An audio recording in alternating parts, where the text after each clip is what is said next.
memartabat wanita, memperkukuh negara. Johan autistik? Mungkin sebab tu juga sampai sekarang dia tak boleh bercakap. Kau ni kan Aulia. Memang pembawa pandang. Hantar je Johan tu kat rumah anak yatim. Johan bukan anak yatim, ya? Awak boleh diam tak? Cakap apa ni? Jangan perempuan ni! Kau jangan naik tangan kau sentuh anak aku. Jangan palikkan benda malang kau tu kat dia, tau. Kau tu kena sedari sikit. Anak kau tu cacat, faham? Cacat. Masalah kau. Apa? Lia!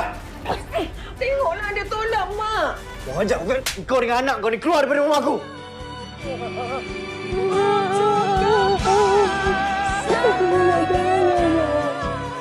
Satu je saya nak cakap. Kifarah itu indah. Selamat menyambut Hari Wanita Antarabangsa 2026 bersama TV2 Dunia Ria.